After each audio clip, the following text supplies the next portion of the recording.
அனைவருக்கும் வணக்கம். இந்த நாள் இனிய நாளாக அமைய வாழ்த்துக்கள். ஏஎல்பி ஜோதிடர், ஜோதிட ஆசிரியர் டாக்டர் சாந்தி தேவி ராஜேஷ்குமார். அன்றாட வாழ்க்கையில் தினம் மக்கள் போராடிக்கிட்டே இருக்கக்கூடிய ஒரு நிகழ்வை பண தேவை அப்படிங்கிற ஒரு நிகழ்வுக்காக தாங்க. சரி, இந்த பணம் நமக்கு வரணும், வந்த பணம் நம்ம கையில் தங்கணும் அப்படின்னா என்ன பண்ணுறது? பொதுவாக நமக்கு பண வரவை தரக்கூடிய கிரகமானது எந்த பாவகத்தில் இருக்கோ அதுக்கு தகுந்த வருமானம் தான் இருக்குது. சரி, அதற்குன்னு ஒரு அளவு வேணும்ல. இப்போ இந்த இடத்துல இருந்தால் எனக்கு வருமானம் நிறைய வரும் அப்படின்னு நம்ம எடுத்துக்கலாமா? கண்டிப்பாக எடுத்துக்க கூடாதுங்க. ஏன்னா ஒவ்வொரு கிரகத்தினுடைய நிகழ்வுகளும் நமக்கு எத்தனை சதவீதம் நமக்கு நிகழும். வாழ்க்கையில் 100% சந்தோஷமா இருக்கு அப்படின்னா அவங்க 100% நல்ல வாழ்க்கை வாழ்வதற்கு யோகமாக இருக்காங்க அப்படின்னு அர்த்தம். இல்லைங்க, ஒரு அப் அண்ட் டவுனா இருக்கு, நார்மலா போயிட்டு இருக்கு அப்படின்னா 50% அவங்க ஓகே அப்படின்னு சொல்லலாம். இல்லைங்க, 10 நாளைக்கு வரும், 20 நாளைக்கு லாக் ஆயிடும், ரொம்ப சிரமப்பட்டு தான் வண்டியை நகர்த்த வேண்டியது இருக்கு அப்படின்னா ஜஸ்ட் பாஸ்ல இருக்காங்க அப்படின்னு அர்த்தம். வருமானமே வரல, ரொம்ப கஷ்டப்படுறோம் அப்படின்னு சொன்னாங்கன்னா அவங்க ஃபெயில் ஆயிட்டாங்கன்னு அர்த்தம். அப்ப இந்த அளவுகளை நம்ம எப்படி தெரிஞ்சுக்கிறது? அதுக்கு தான் பொதுவுடைய மூர்த்தி சார் ரொம்ப பிரத்யோகமா ஒரு சாஃப்ட்வேர் வடிவமைச்சிருக்காங்க. அதுல இந்த கிரக வேல்யூன்னு ஒரு விஷயத்தை அவங்க ஆட் பண்ணியிருக்காங்க. அந்த கிரக வேல்யூன்னா அந்த 2ஆம் பாவகத்தினுடைய அமைப்பு நமக்கு எத்தனை சதவீதம் இருக்கோ அவ்வளோதான் நம்மளால பண தேவைகளை பூர்த்தி பண்ணிக்க முடியும். அதுக்கு மேல நான் 50 லட்சம் சம்பாதிக்கணும்னு நினைச்சாலும் முடியவே முடியாது. அதுவே 2ஆம் பாவகத்தினுடைய அதிபதி 100% வேல்யூல இருக்காங்கன்னா அவங்க எங்கிட்டு திரும்பினாலும் பணமா தாங்க இருக்கும். நிறைய பேர் நம்ம பார்த்துருப்போம், பல தொழில் செய்வாங்க, எல்லா பக்கமும் இருந்தால் அவங்களுக்கு பணம் கொட்டிக்கிட்டே இருக்கும். எப்படியா அவங்களுக்கு மட்டும் இவ்வளோ வருது அப்படின்னு அடுத்தவங்க நினைக்கக்கூடிய அளவுக்கு அவங்களுக்கு பண தேவைகள் பூர்த்தி ஆகிக்கிட்டே இருக்கும். இப்படி சொல்லிக்கிட்டே போகலாம். நமக்கு பண தேவைகளை கொடுக்கக்கூடியது இந்த 2ஆம் பாவகம் தான். அப்ப அந்த 2ஆம் பாவகம் தான் நம்மளுடைய வருமானத்தை பற்றி சொல்லக்கூடியதாக இருக்கும். அப்ப இந்த வருமானம் எந்தெந்த லக்னத்திற்கெல்லாம் லாக் ஆகும் அப்படின்னு பார்த்துடலாமா? எப்படி இருந்தா, என்ன அமைப்புல இருந்தா அது பிரச்சனைகளை தரும் அப்படிங்கிறத நம்ம கொஞ்சம் கவனிக்க வேண்டியது. பொதுவா இப்ப மேஷ லக்னம்னு எடுத்துக்கோங்களேன். இந்த மேஷ லக்னத்திற்கு சுக்கிரன் நல்ல அமைப்புல இருக்கணுங்க. இந்த சுக்கிரன் நல்ல அமைப்புல இருந்துட்டாங்க அப்படின்னா கண்டிப்பா அவங்களுக்கு வருமானத்தை பெறக்கூடிய ஒரு வாய்ப்புகள் அப்படிங்கிறது கொடுத்துரும். அதற்கு மாறாக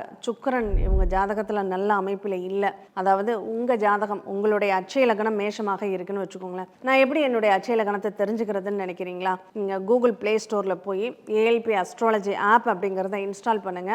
அங்கே ஃப்ரீ சாஃப்ட்வேரை இப்போதோடைய மூர்த்தி சார் கொடுத்துருக்காங்க. எல்லா மக்கள் எல்லாரும் பயன்படுத்தணுங்கிறதுக்காகவே கொடுத்துருக்காங்க.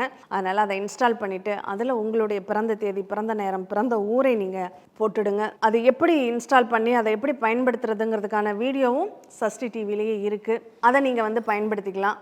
அதை பயன்படுத்திக்கிட்டு நீங்கள் அதில் உங்களுடைய பிறந்த தேதி, பிறந்த நேரம், பிறந்த ஊரை போடும்போது உங்களுக்கு அழகாக உங்களுடைய ஏழ்பி லக்னம் என்னன்னு வந்துடும். அந்த மேஷம் அப்படிங்கிற கட்டத்தில் இந்த ஏழ்பி லக்னம் அப்படிங்கிறது இருக்குது அப்படின்னா உங்களுக்கு சுக்கிரன் கன்னியிலையும் விருச்சகத்திலையும் இருக்கவே கூடாதுங்க. அதை கண்டிப்பாக பார்த்துக்கோங்க. கன்னியில் சுக்கிரன் அல்லது விருச்சகத்தில் சுக்கிரன், மேஷத்தில் சுக்கிரன் இருந்தாலும் அது உங்களுக்கு பாதகத்தை தருமா அப்படின்னா கட்டாயம் பாதகத்தை தரும். உங்களுக்கு வருமானம் அப்படிங்கிறது எவ்வளோ முயற்சி பண்ணாலும், எனக்கு வேலையெல்லாம் சூப்பராக இருக்குங்க, கைக்கு வருமானம் வராது, அந்த வருமானம் தேவையில்லாம செலவாயிடும். அப்ப இந்த மாதிரியான ஒரு சூழ்நிலைகளை நம்ம சரி பண்ணிக்கணும் அப்படின்னா கண்டிப்பா அதுக்கு என்ன மாதிரியான வழிபாடுகள் தேவைப்படும்? இப்போ ஒவ்வொரு நிகழ்வுக்கும் கன்னியில சுக்கிரன் இருந்தா ஒரு கோவில், விருச்சகத்துல சுக்கிரன் இருந்தா அதுக்கான ஒரு கோவில், மேஷத்துல சுக்கிரன் இருந்தா அதுக்கான கோவில் அப்படின்னு அதனுடைய நிலைகள் மாறிக்கிட்டே இருக்கும். பொதுவா ஜென்ரலா நம்ம எடுத்துக்கிறோம். இந்த சுக்கிரனை நம்ம வலுப்படுத்துவதற்கு என்ன செய்ய வேண்டும் அப்படின்னா அந்த சுக்கிரனுடைய நிகழ்வு நம்ம ஒன்றும் இல்லைங்க. இந்த பணம் அப்படின்னாவே அந்த சுக்கிரனுக்கு என்ன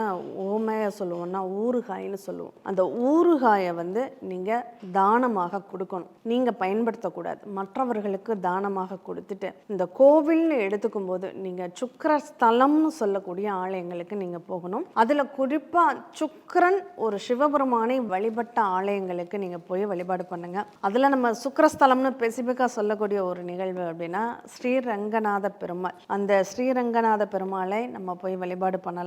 அப்படி இல்லை அப்படின்னா இந்த சுக்கிரன் ஈசனை வழிபட்ட இடம் அப்படிங்கிறது கஞ்சனூர். இந்த கஞ்சனூர் சுக்கிரனுடைய ஸ்தலம்னு சொல்லுவாங்க. இந்த சுக்கிரனுடைய ஸ்தலத்திற்கு நீங்க எந்த கிழமையில பிறந்திருக்கீங்களோ அந்த கிழமையில போய் நீங்க வழிபாடுகள் செய்யுங்க. அப்படி இல்லை அப்படின்னா வெள்ளிக்கிழமை தயவு செஞ்சு போயிட வேண்டாம். வெள்ளிக்கிழமை அங்க கூட்டம் சரியான கூட்டமா இருக்கும், உங்களால திருப்தியா கூட பார்க்க முடியாது. அதனால நீங்க செவ்வாய்க்கிழமை போங்க. செவ்வாய்க்கிழமை போய் சுக்கிர ஓரைன்னு ஒன்று இருக்கும், அதை கேலண்டர்ல எல்லாம் பின்னாடி பின்னாடி பார்த்தீங்கன்னாவே சுக்கிர ஓரை தெரியும். இல்லைன்னா நம்ம ஏஎல்பி சாஃப்ட்வேரில் பஞ்சாங்கத்துக்குள்ளே போனீங்கன்னா சுக்கிர ஓரை எப்போ அப்படின்னு காமிக்கும். அந்த சுக்கிர ஓரையில் நீங்கள் அங்கே போய் சுக்கிரன் வழிபட்ட ஈசனை நீங்கள் வழிபாடு பண்ணுங்க. கண்டிப்பாக உங்களுக்கு பணம் பெறுவதற்கான வாய்ப்புகள் அப்படிங்கிறது கிடைக்கும். மீண்டும் இனியதொரு நிகழ்வில் சந்திப்போம். நன்றி, வணக்கம்.